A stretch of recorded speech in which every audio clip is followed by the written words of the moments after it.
A special treat for me because I first met Barry, it turns out 22 years ago, almost to the month, when I dialed in to my local bulletin board and posted on alt-sci sociology, where do I study community and new technologies?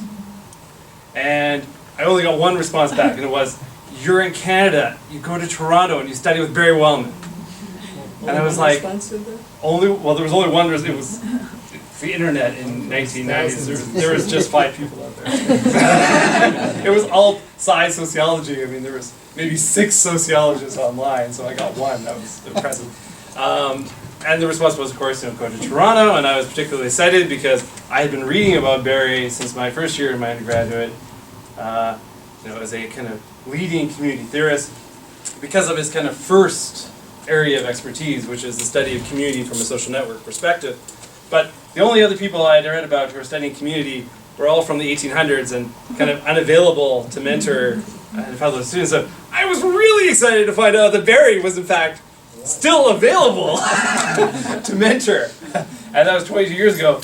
And kind of naively, I mean, he was probably just slightly older than I am now at the time. So Barry has kind of had a huge, illustrious career, starting out Harvard-trained sociologist at a time when training in Harvard in sociology was a really big deal. In fact, my favorite Barry Wellman story to date is when he goes, the time I took a class with Stanley Milgram, and JFK was assassinated, and we stood up and went, really, Stan? Another experiment? Because of course, why believe something like that taking place in Milgram's class? And since then, Barry has, kind of risen through a number of areas of expertise. The one, of course, which we're here primarily talking about today, computer networks as social networks. Barry is I want to get this right, he's a member of the Royal Society of Canada. In 2012, the Toronto Globe and Mail pointed out that Barry had the highest H-index for citations of all Canadian sociologists.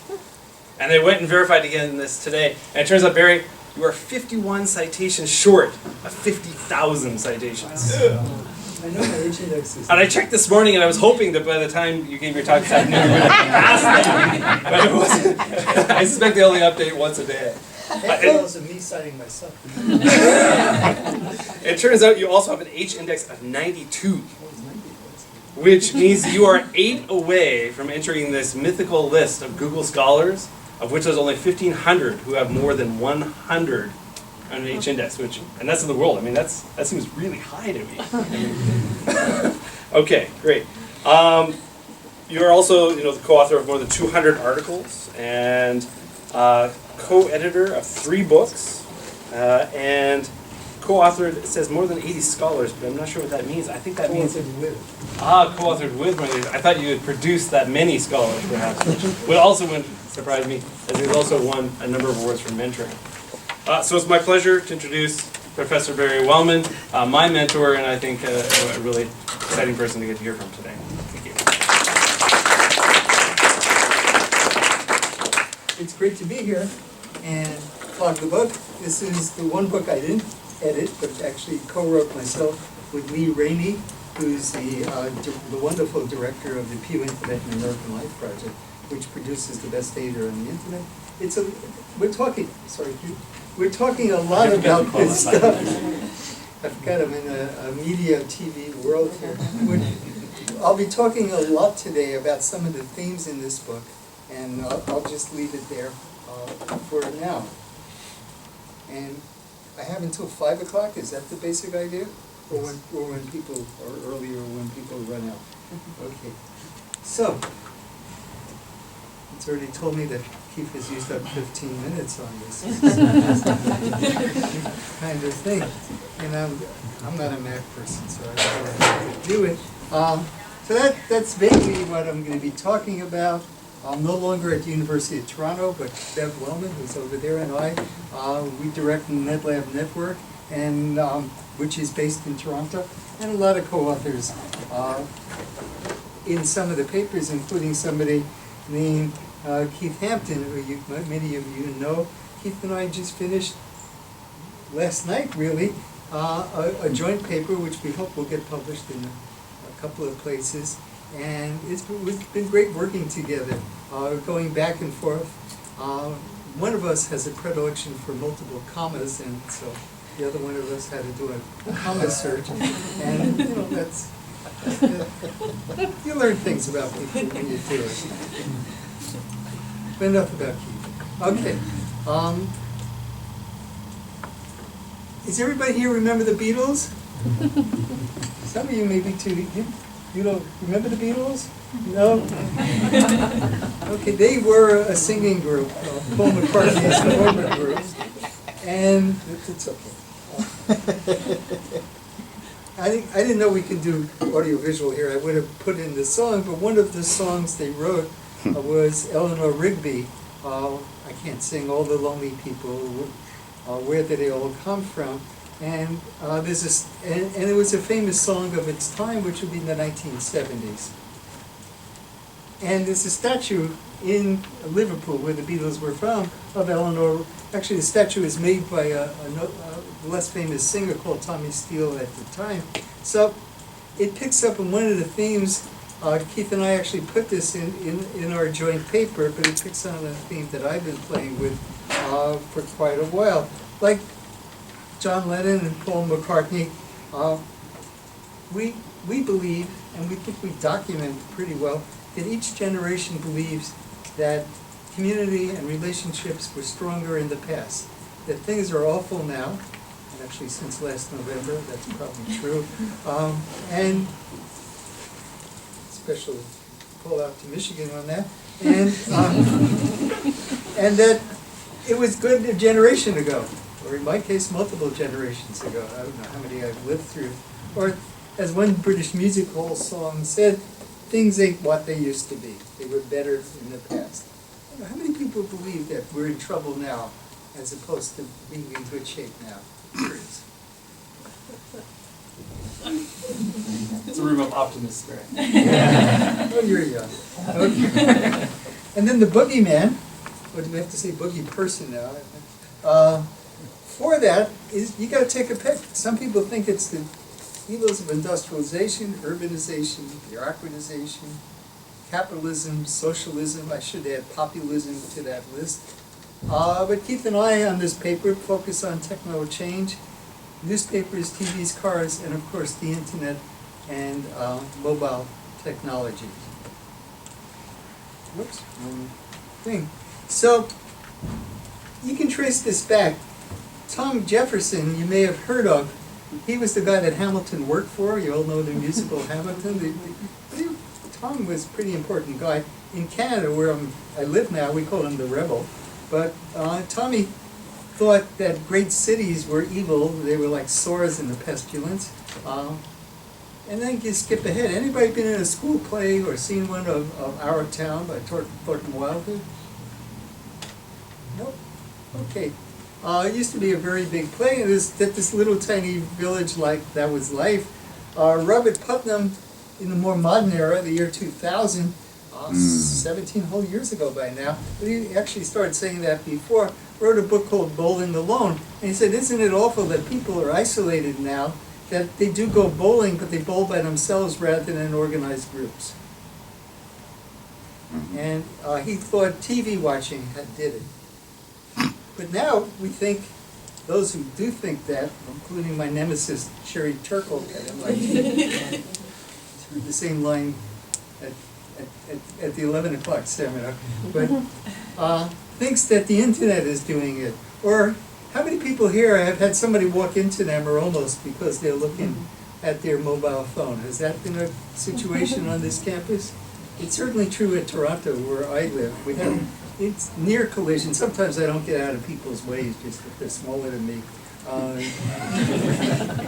just to see. So there is this fear and feeling that the internet is disconnecting us, which is a bit bizarre because what are we doing on the internet? We're talking to our friends and relatives on Facebook.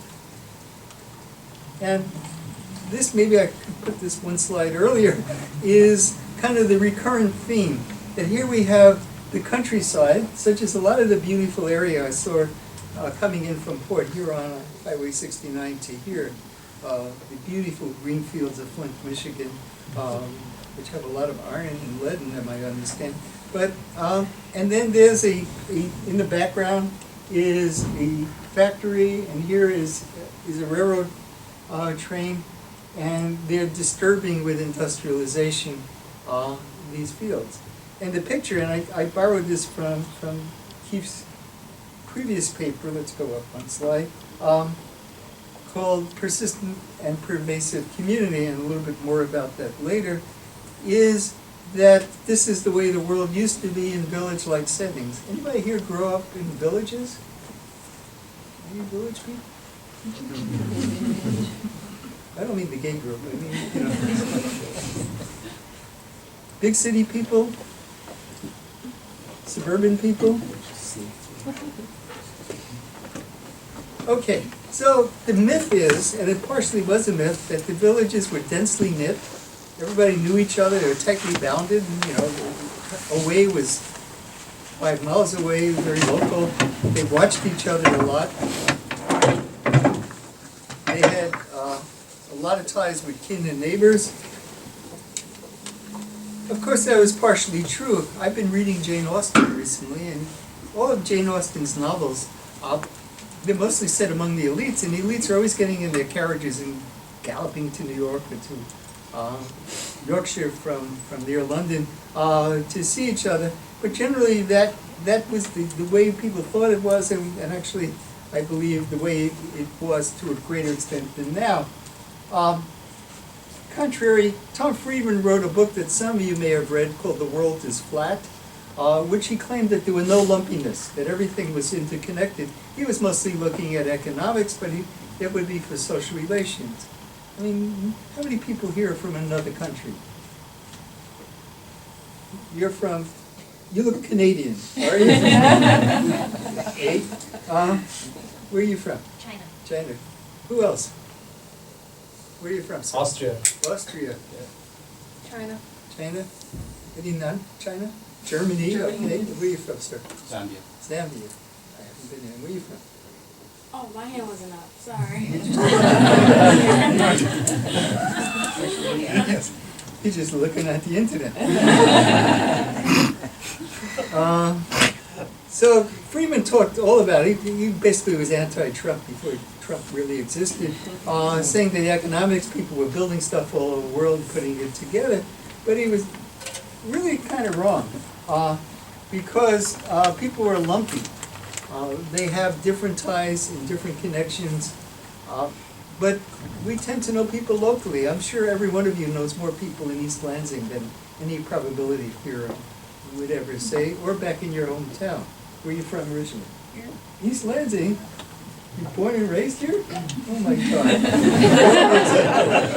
Queens, New York. I can see that from Professor Steinfeld, right? So you got ties back there and ties elsewhere. What we are arguing, and a lot of that's documented in this book, is that automobile travel and airline travel has made the world better connected. We've only moved since the 1970s to a situation where most households have 2 or more cars. Operationally, that and practically, that means women now can go off on their own, because it used to be the so-called family car was the father's car. I mean, that's what patriarchal dominance is about, if you want to use that language. But that means that people can have independent friendships, independent shopping, and independent jobs, given the normal American and Canadian situation where they move over to different places. Then we have a slide that, this is United Airlines. No, it's not. This is all American Airlines, boardings in the US. And despite the really heroic efforts of United Airlines to convince us not to fly. What's the big airline in Detroit? It's Northwest, isn't it? Delta, okay. Well, Delta's probably a little bit better, right? Is it better? They merged actually. They acquired They them. merged. They merged. They merged with. Yeah, they own Northwest. They are Northwest. Yeah. That line is basically straight up without any log transformations or any stuff like that. This is a somewhat older slide, goes as far as 2007, because I haven't bothered checking the data since we got together for the book, but I would be surprised if we're any different. And I would also be surprised that United's flight will still increase, despite the heroic dragging of that guy off the plane that I'm sure you all know about 2-3 weeks ago, because they're a monopoly in many airports and you don't have much alternative to do it.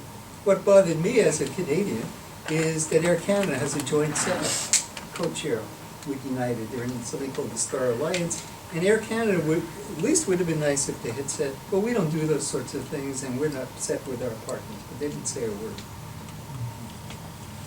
The other thing that's happening, and this is from my friend Richard Florida's creative class book, is that as you painfully know in Michigan, people used to make things with their hands. I mean, build cars, build stuff, and you all know that stuff. This is Michigan 101. And maybe why the election tilted away from Hillary, because she didn't realize that. But now people make stuff with bits, with computer bits. We all sit at our terminals and do things. Well, that has a lot of bad consequences, but the good news is people can travel. My wife Bev and I were working on the computer this morning, almost as easily as if we were working at home. So there's a lot of mobility. Doesn't depend on physical strength as much as on finger dexterity and computer smarts. And then the other thing that's happening, and maybe I've been seeing indications of this walking around the Michigan State campus, is that boundaries of dating and marriage, I'm not going to put anybody on the spot, don't get scared, have really, really loosened up. In sociological jargon, they're less ascribed and more achieved. What that means is if you like somebody and have some interest, you go out with them, even if they're a different race, ethnicity, gender, or same gender in North America now, than before. And that's a big difference from what happened up until 1967, which in 17 states in the U.S., it was illegal to have interracial dating. You get locked up for that. In fact, they just made a movie called Loving that this year. It's a nice movie about exactly that situation.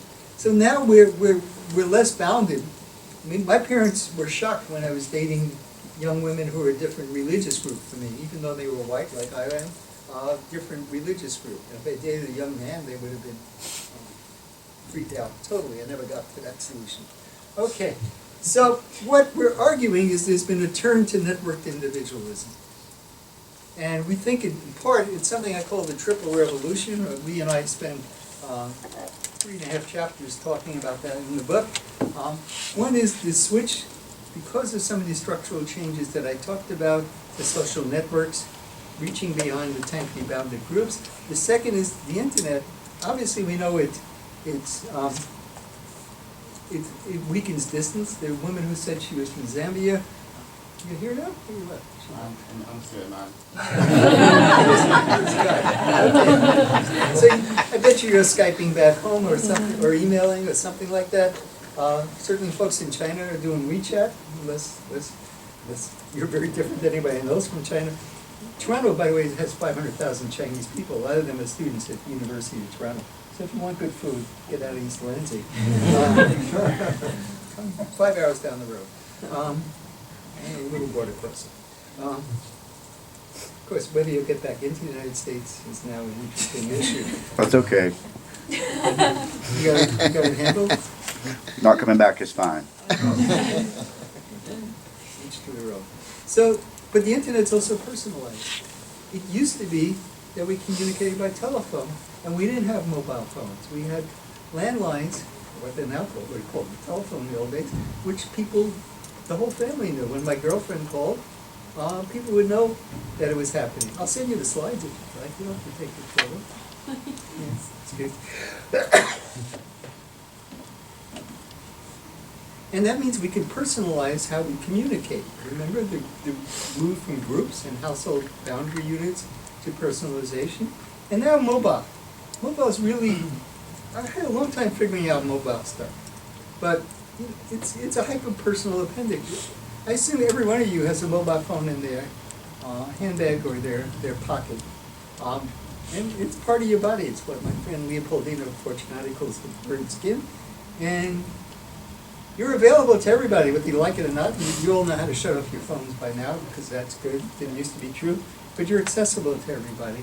I think the most poignant example was in a New Yorker magazine article about a month ago about soldiers fighting ISIS in Iraq, near Mosul. Anybody read that article?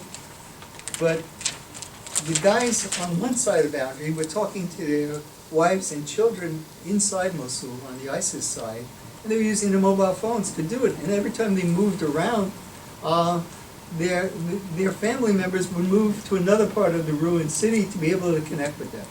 So this is something that only the mobile revolution could have facilitated on connectivity. Whereas when I grew up, when I was 20, I got on the internet in 1976, which was before it existed, but we had predecessors for it. Did you know about ICE, EIES, with Murray Tura? No? Okay. ARPANET, yeah. Various variations on that. And, you know, we were stuck at our homes. We were stuck in our office on the desktop. Now you all take it with you. And in fact, I'm surprised at how many people are, you know, about 4 of you have your laptops open.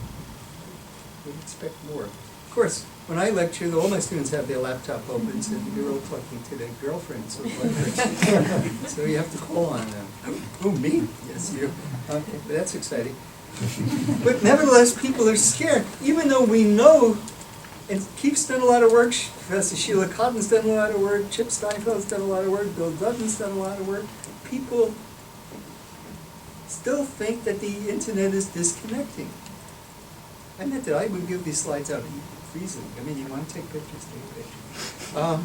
So you get all this kind of stuff by pundits. Pundit is a dirty word in my language. It's people who write newspaper or magazine op-eds and don't know what they're talking about.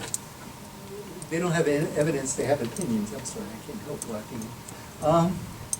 And you got a lot of quotes like this. A guy named Stephen Marsh is saying Facebook makes us lonely. I mean, various kinds of things are coming out for different people. Sherry Turkle says, yet we have sacrificed conversation for mere connection. After many years arguing how she finally realizes that the bloody internet exists, but she says we're not having meaningful ties. Yet I bet you, in every room, every audience I've ever spoken to, almost everybody you speak with online is somebody you know in person, be it in Twitter, be it in Snapchat, be it in Facebook, which I've been using a lot these days. Is there anybody in this room who has a lot of people they know online that they don't know in person? I'm kind of curious. The gamers. Hmm? Just the gamers. The gamers, like Beverly Wellman there is a gamer, and she's always online with gamers. In World of I Warcraft. didn't know what a gamer was. That's stealing my punchline. Yeah, gamers seem to live in their own universes online, and that's not. Anybody a gamer here? If they are, they wouldn't admit it now. I'd be proud of it. I think, Keith, you told me when you were a resident don at MIT, you would have to break into rooms and pry these guys off the computers, unfold their fingers, and force feed them intravenously or something. That's true? Yeah. So, gamers are weird. Okay. So the thing is that once again we have this notion that that technology, in this case it's the internet and mobile, is doing bad things to us. Yet every single person in this room is heavily involved with this, and I think more or less happily involved with this. So what we have are networked individuals. As far as we can tell, and don't take any of these numbers very seriously, they're really vague. The average person knows about 600 plus. Who's that guy? He's at Princeton, he's now moved to, Matt Brashears was the one who came up with those numbers. And then I, in a variety of studies, came up with the notion people have about half dozen very close ties, a bunch of others pretty close ties, and about 27, 25, 30 people they know pretty well. Maybe your neighbors, maybe your dorm mates, people you worked with. And we know that they're geographically dispersed. One of the First reason, I grew up as a normal urban community sociology studying village-like things. The name Herbert Gans means something to you, and Jane Jacobs, my fellow Canadian, means something to you. They're all about village-like urban neighborhoods. And then we did the first East York study in the late 60s, 1968. And we found out that only 13% of these people's close ties were in the same area that they lived in. The others were spread out Toronto. Now when we do the studies, they're spread out way beyond Toronto. And I've done a bunch of articles about distance stuff. And now that we know about mobile, you don't have to stay home. You could be, this gentleman here could be talking to his friend and getting ready for the Raptors game tonight. Sorry, I'm a Canadian. And stuff like that. And Keith has been coming up with an argument that is pervasive and persistent and pervasive ties, and it came out in 2016 in what journal? ABS. American Behavioral Scientist. That the notion is that now when you come from China or Zambia or Canada, you still have relations back there that you're in touch with. So in some ways we're going back to the old village, but the village is on Facebook. The real difference is that each of us has our own unique village on Facebook, and it varies from person to person. So we have, this is another slide I borrowed from Keith, article. We have networked individuals where we have different sets of ties, and this is even simplified. We may have more ties in different sets of friends that don't know each other. Somebody told me today, I never want to see my sister-in-law again, so all kin are not the same. And we're connecting as individuals more than as family groups. Anybody here leave Facebook when their parents got on? Anybody here think about leaving Facebook at that point, or modified your behavior? Anybody here not on Facebook? I did. I'm not, hey, I'm not on Facebook, remember? I was thinking of the 20-year-olds. So we've I'm gone not on back Facebook to either. I won't do it. surveillance, intergenerational surveillance. And we have back, who knows the word creeping? Do you know the word creeping? What does it mean? Stalking someone, kind of. Yeah, keep an eye on your friends. Fancy term which I invented, so I like it, is covalence, like surveillance. And surveillance is looking up, covalence is looking at, I don't let my students on Facebook, you know. So we have a lot of mutual surveillance going on now on what people are doing. The big difference is you can control what goes on Facebook a lot more than in an old village like this. So we know that families function. Damn, I can slow down, get it done sooner. Okay, get your questions ready. Function as networks rather than as groups. Remember, those of us old enough remember Fun with Dick and Jane with the dad. That was his name, Dad. He only had that name. Goes off to work, and Mom stays home behind the white picket suburban fence, and the children, Dick and Jane. And what was their dog's name? Spot. Okay. Spot stays with them and plays, and that was very much the family as a unit. We used to get in the family car driven by Dad and go every week to see another family group somewhere else in New York City. But now individuals are all going and hanging out separately with each other, have different friendships, different relationships, different address books and calendars and stuff like that. And adults and children are communicating through mobile phones. Young lady in the green shirt, what year did you get your mobile? How old were you? Well, like I had like a prepaid phone when I was like 11. Yeah, that's absolutely right. Normal age for getting some sort of mobile phone was 11, actually, in America. The last time we did, in Canada, the last time I looked at the data. And you thought you were being liberated, right? You could talk to your friends. But what We else did, happened? yes. What else happened? I could text barely, Yeah, and your mom could call, like call you and emergency. say, "What are you doing now? Why aren't you home?" So, mobile has had an interesting family dynamic. It used to be when Dad went off to work, Mom never communicated with him until he came back off his shift on the assembly line. Now Dad and Mom are each at computer screens in different places, and they can often find a way, either while they're working or taking bio breaks and using their mobile phone to text each other all the time. That's a major change. The homework boundary, I mean, I would guess that everybody here who has kids or a spouse has called their spouse or their kids today already, or texted them at home. And I would expect that every one of you works in your home or your dorm room or wherever you are virtually 24/7, maybe not in the middle of the night, but certainly the old notion that you work Monday to Friday, 9 to 5 and stop it, well, it certainly changed in the area we've studied since 1967. And it turns out people, despite what the argument is that people don't like this, it turns out that when we did a study, and we did it a few years ago, so it may have changed in 2009, then most people are really happy about this. Let me just interpret this high-tech statistical analysis really simply.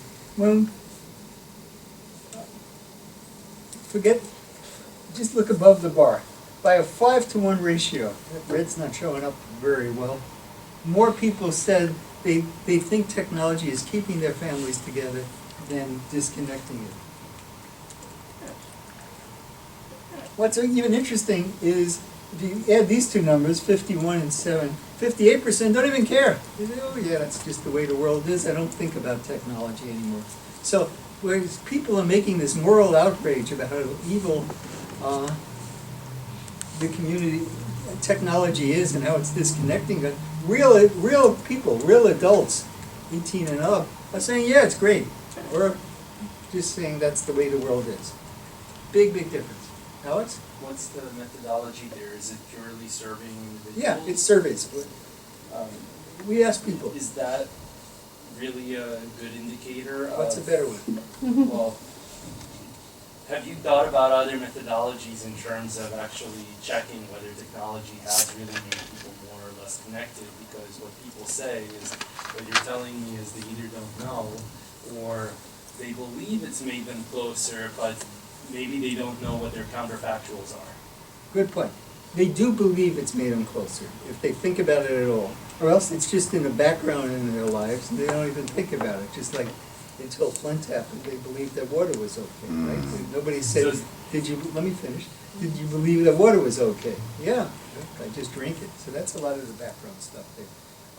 We don't have good longitudinal data, and we're never going to get it now, because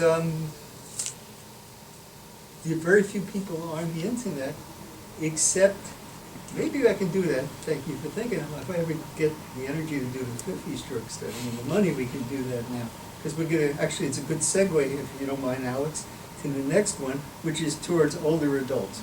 Bill? Mary, I mean, we do have data about the number of friends people have nearby, far away, et cetera. And you can compare that with people who are online and offline. Which data So set it's- you're thinking of? Well, certainly in Oxus, we collected that, but it also, it again shows that the people who are not online are less connected. They're more isolated. Yeah. So any one survey question may be questionable, but there are all sorts of ways of getting at it. Helen Hua Wang from Beijing and Annenberg School and now Buffalo and I used the World Internet Surveys, Jeff Cole's data, and we found the more people were online, the more active they were online, the more friends they had.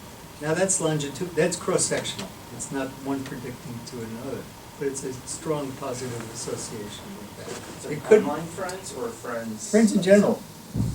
Nobody, very few, tiny, we actually have a little number for online friends, but it's just like 2% or something like that.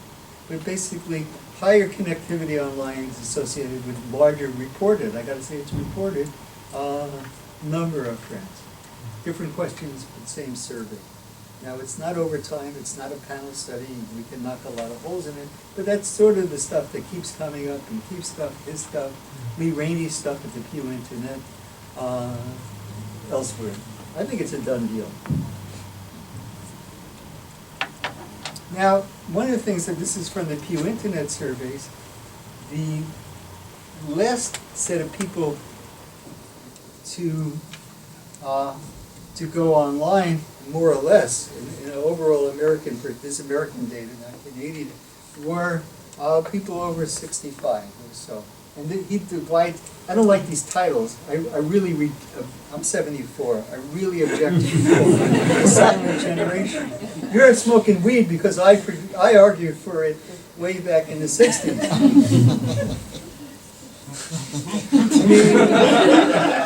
Thank you very much. That's why you're all so mellow. I mean, we helped stop the Vietnam War, which was before most of your time, but we're stopping. And when we went on the so-called Women's March for Peace, you know, there were a lot of people my age and my wife's age there are marching too. I don't think we've ever been silent, so I really get angry at the Pew people for that title. No, because we also marched in the 60s Yeah. for a lot of other Free things. speech movement at Berkeley. And this time, when we marched against Trump in the Women's March for Peace, we went right past the U.S. consulate in Toronto, and nobody shouted at them because most of the young folks didn't know that was the U.S. consulate and what it meant. It was very bizarre. Anyway, that's a sidetrack. So the point is that you guys, or most of you, are entirely online. And it goes down slightly till we get to these age groups. And when Lee did a special run for me, found that 65%, a little bit more than 2/3, of those over 65, which is a conventional kind of cut point for older adults, are now online. And we did, as I'll get to the next slide, shows you, we just did a study in Toronto in which we interviewed in depth. This is more qualitative than 42 older adults or senior citizens, 65 plus. And one thing we found is slightly more than half of them, 24 out of the 42, if you want hard numbers, which I wouldn't believe, were using some form of the internet. And there are a number of reasons for it. One, as I've been at pains to point out, age is not a static category. I was young once. I should prop up next time I give this talk a picture of me with hair. Actually, if you follow me on Facebook, you'll see the curly hair. Actually, I was 3 then. So people like Bill, like myself, like you one day will be older and you all know how to use this stuff. And if the world doesn't blow up in the next 3.5 years, you will be using this stuff. Second, you gotta do it. If you're looking for jobs, you're looking for boyfriends, you're looking for girlfriends, you want to see your grandchildren online, you're kind of forced to do that. One of my friends has been raising baby ducks, and I've been watching them grow to big things. I won't mention your name.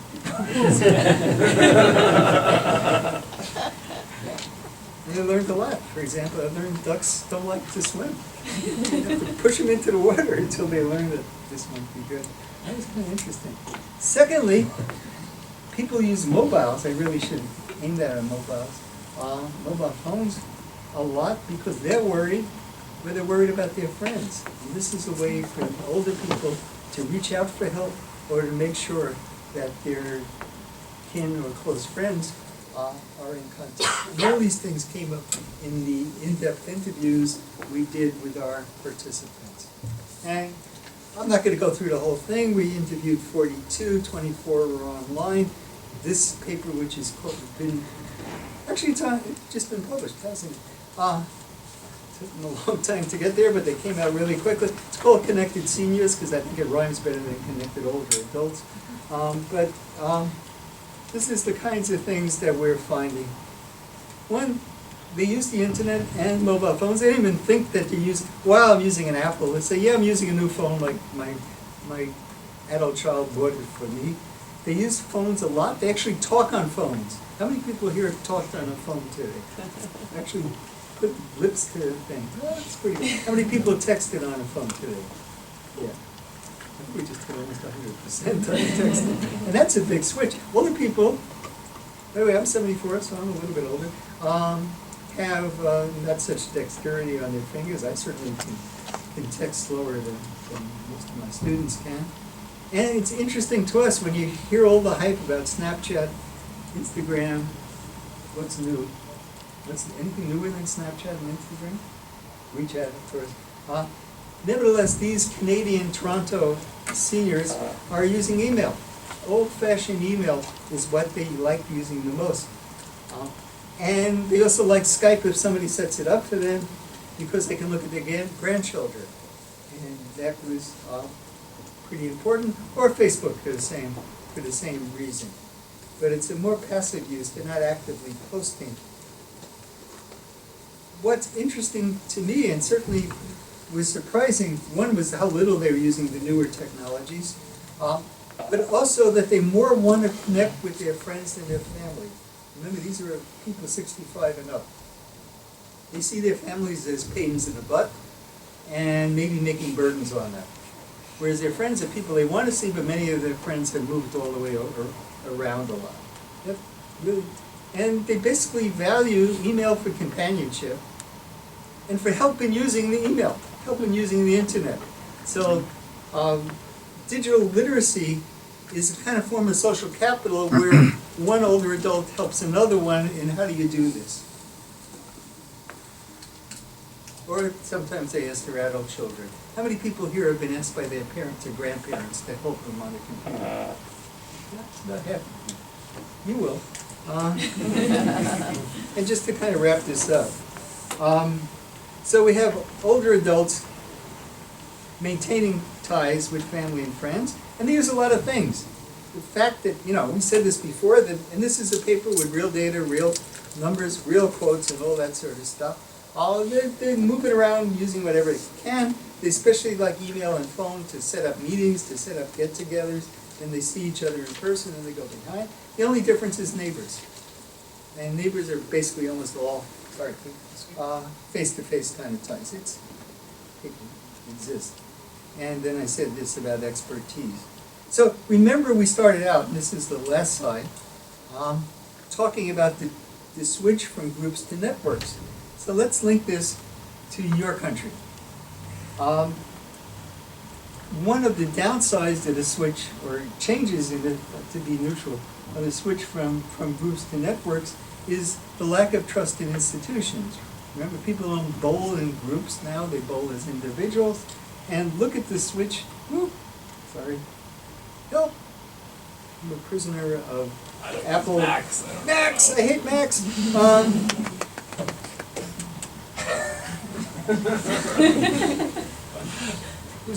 Who's Mac aware here? What have we done here? I don't know what I did. I waved my hands around. Okay, now let's go to the very end. Anybody have glasses? What? You gonna pass mine down? Bill? Where's that picture? Get a picture of that. Put them on, Bill. We got it, I think. I gotta get to the You end. have to Okay, speak. we're gonna do it the stupid way. Okay, here we go. So, here's, to me, some of what's going on in the U.S. in the past year is the decline of trust in the U.S. Congress from,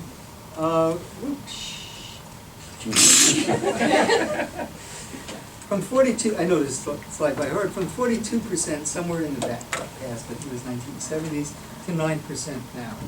And I think that's part of the reason, not the whole reason, of course, there was a big revolt against what was seen as Hillary and group institutionalization, the legitimacy, and what's gone on in Brexit, and what's going on a little bit in France, although in France, it seems pretty clear that that the very individualistic,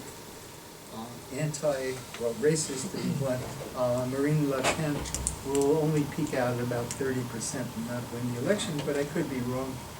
It's only about 3 weeks away, so we'll find out what's going to happen then. Okay, so that's sort of my finish, and showing my own digital literacy and competence. But I'm very open for questions now. Thank you very much.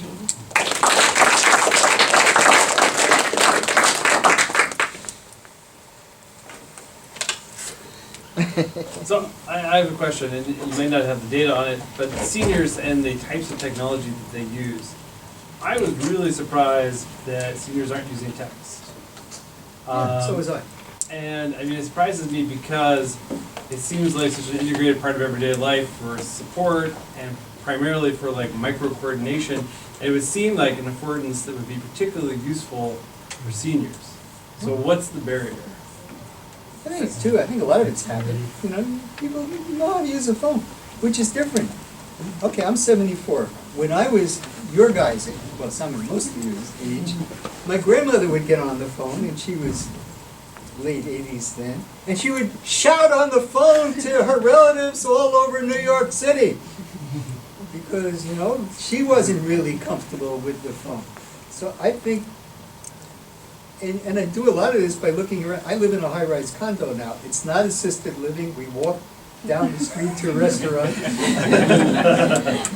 And in fact, Bev and I spent the past hour redesigning the fitness equipment there. But some of it is that just, that's all they want to do and know how to do. And I'll frequently get asked, my son gave me this fancy iPhone, what else can I do with it besides phone? And we have a friend doesn't even know how to use the contact list on her iPhone. She punches in the numbers. On the other hand, I got a text message from Europe today. I'm getting on the boat to Yeah. go on a river cruise. Yeah. And I've gotten a couple of texts from her. And I'm the kind of, what Barry described before, I help her a lot on the internet. Bev, I just lost the screen. What happened? I didn't touch anything. And I run up the stairs and I find it all. So, and she's 89, going on 90. So there's a lot of variability. It depends on what you want, depends on what your needs are. At the same time, my friend can't use the contact list, but she can text and she can use a Cobalt. Because he's using it like a phone. Yeah. So one of the things that we found is that part of the reason that older adults do text when they do text, and it's not usually their preference, it's because of micro coordination, because their kids and their grandkids, like it fits into their schedules. It helps, you know, so it doesn't, it's not as invasive as picking up the phone and calling them. And so there's some of that, but I was at a workshop at Northwestern last weekend where Aaron Smith from Pew was reporting. So new data coming out, new report next month from Pew. 80% of 65 and older, keeping in mind the constraints of Pew data, of course, report owning cell phones from their latest survey. Only 42% of those who own cell phones are smartphone owners. So part of it is, you know, they don't want it, or they don't have access to it, or resources. And then part of it's about the support and the training and teaching them how to do it and how to use it, you know, when things go wrong. I mean, when I learned to use a large part of the internet by saying 2 words, something that you and Bibi would know. Hey, Bernie. Bernie Hogan was an Oxford Internet prof after he was my graduate student. Could you help me set this up? And a lot of that is friends helping friends of often younger generations, older generations. It's interesting because the thing that struck me the most was, you know, you talk about seniors not using texting, and just last week my 9-year-old, who's now had a phone for about 8 months, comes to me and says, "Dad, can I get, you know, like that calling app on my phone so I can call Grandma?" And I'm like, oh God, what have I done? You've had a phone for 8 months, you've never been a phone call? Like, I can do that?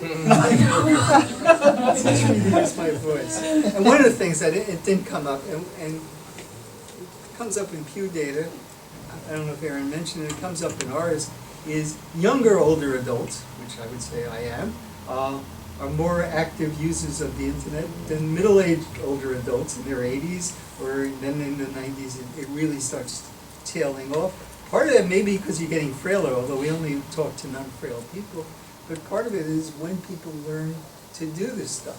I mean, I met my wife, and we were once walking together before we were married, and I dropped a whole box of IBM cards. Only 3 of you in this room probably know what an IBM card is, but this is the way we used to put, we used to put stuff in, and if you dropped them, you were dead. It was like 52 pickup in cards, except there were 10,000 cards.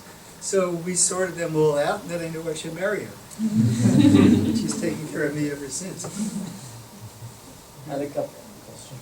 Sure. So, I wanted to come to that last point you made, right, and probe a little bit on it. This is, you just make a very sort of bold claim here, and I'm wondering whether you could elaborate what the links between networked society and the distrust in an institution like Congress would be. I mean, this could be just a pure coincidence, or is it, what are sort of the mechanisms at work that you see from your research to Well, link those it's not two? my research, it's Pew, and I haven't heavily analyzed it. But I don't know if Aaron Shaw is it, or Aaron Smith? Yeah, it's Aaron Shaw is at Northwestern, so I get confused between the two Aaron. Elaborated on, but trust in most organizations is declining in the US. Is that because people are networked individuals? I don't know. I don't think anybody can know because nobody ever makes that jump. I'm guessing that. So you just made it. Well, yeah, nobody else makes it. But I can't prove it. I don't think it's provable. But to my mind, it's part of the shift in not just US, but even Austrian and Canadian, other societies, to its more individualistic movement and less trust in your own organization and in your, whether you work there or political parties. I mean, I'll ad hoc another example. One of the big newses in the French election, 2 days ago, was the formal parties in France got decimated, and it was two ad hoc organizations. Well, Le Pen actually has Marine has a somewhat formal organization, but the second place guy, basically, I'm sorry? Macron, yeah, just created something in his own name to do it. Now, whether they can carry parliamentary seats at the same time, I don't know. So that's what I'm guessing, and it's a guess. But I think it's a good guess. I'll stand behind it. No, I think it would be, it's something that could actually be researched. I'm How not you gonna as research pessimistic as you are. I think it could be explored. How are you going to systematically. research? Well, the one way I can think of doing it would take real money. Would be, I made this thing that we've all turned to network individuals. We know that's not true. That some people are still in tightly knit networks.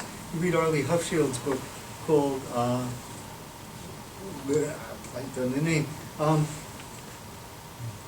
Strangers in Their Own Land, about Louisiana, where people in very northwestern Louisiana, very strong networks, very much Tea Party, and by inference voted for Trump, although she did the research before that. So these are kind of isolated, insulated groups, if you want to call them filter bubbles. So I'm working with somebody, Sheila knows, Alice Zhang at Northwestern, and Helen Wang, who got her PhD at Edinburgh and now at Buffalo, and we're going to study, and we're just starting to do it. We're going to study people in different kinds of networks and how that affects their behavior, how that's associated with, affects too strong a word, their media use, and their leaning on each other for support. And, call me back in a year, which I'd be delighted to go and drink another beer at Podcast.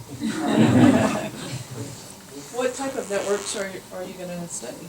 We can study the same ones we interviewed with. We have that information.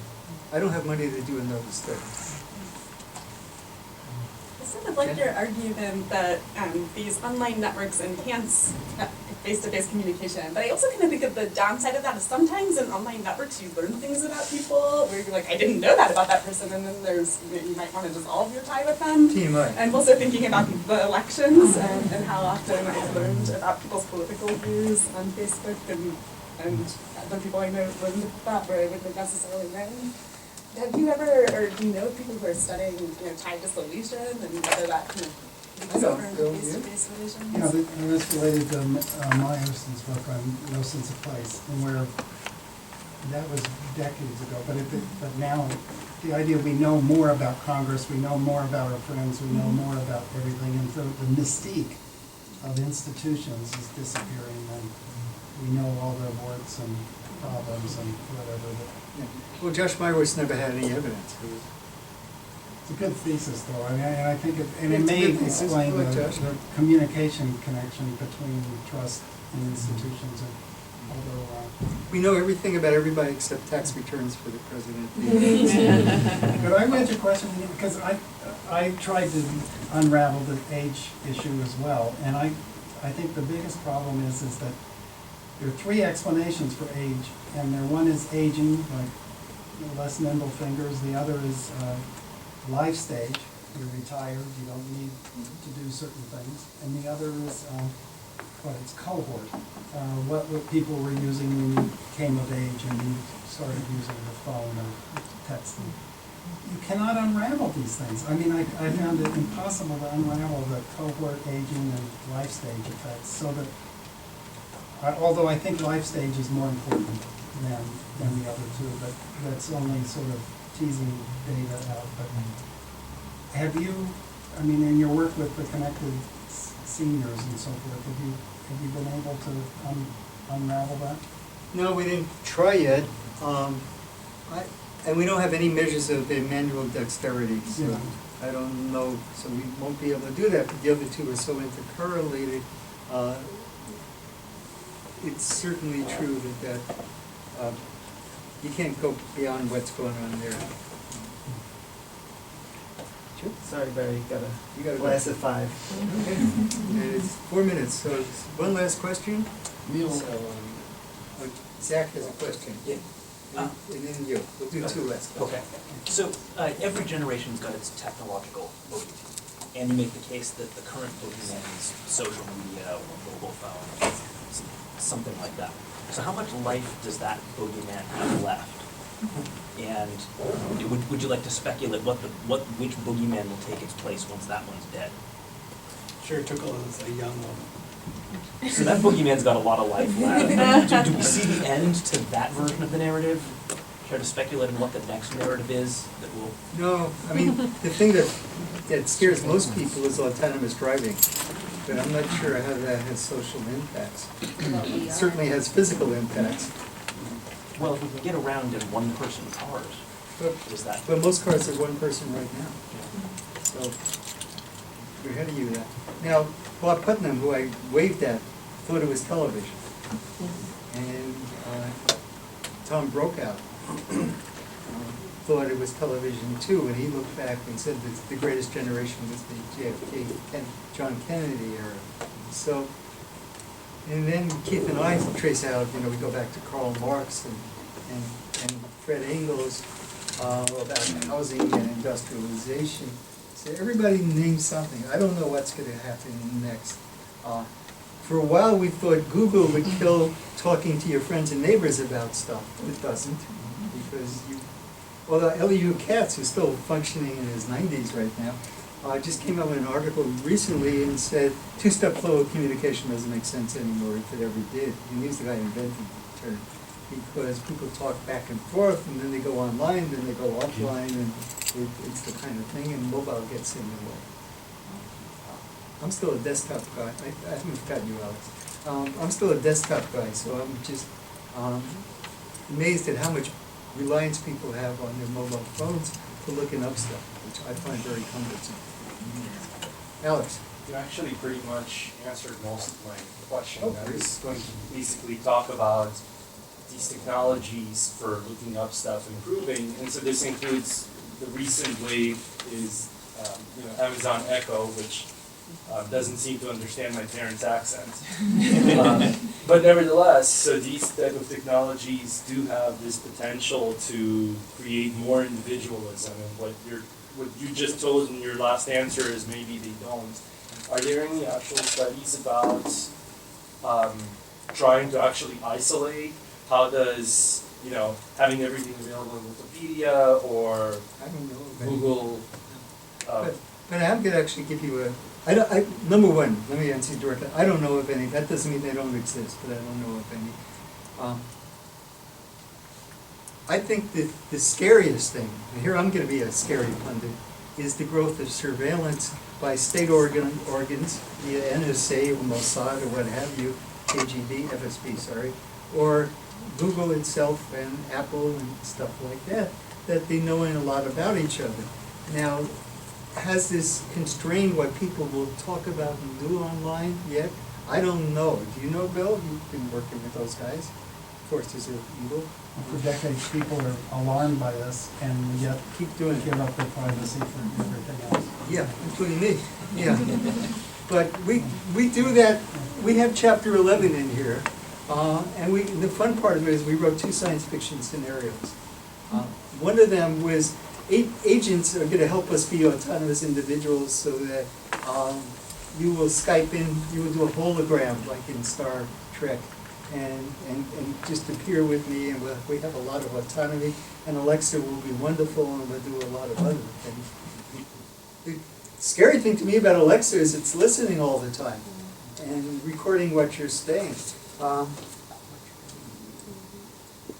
The other scenario is where the people are almost, there's one woman in the second scenario who can't move because she once smoked some weed or something, and she's unable to move around very much because she's being surveilled all the time, and government authorities have a dossier on her, and the insurance companies won't give her, this is America, won't give her health insurance, unlike the rest of the civilized world where you get it as a matter of right.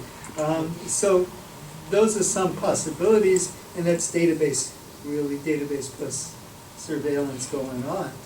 And a friend of mine, he used to be the highest civil servant in Canada, and I was fulminating to Alex the other day, said, remember Barry, every time the government puts in a mechanism of surveillance, it never takes it back over time. Now, I don't know if he's right or not, but he's been... Today's story is the Fitbit, solving a murder via Fitbit.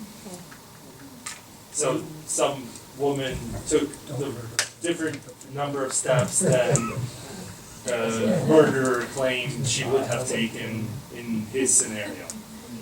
Well, I tend to turn on television at 10 p.m. and relax. And one of the ways I relax is watching NCIS. I've never ever said, what's the guy's name? The chief guy in NCIS, Mark Harmon in real life. I've never heard him say, we need a search warrant for that. I've never ever heard those words. They just call up these incredible dossiers on people instantly, and they're done. You know, and they got it all. Rama Lama Ding Dong, they're done. Okay, folks. Thank you, Barry. Thank you.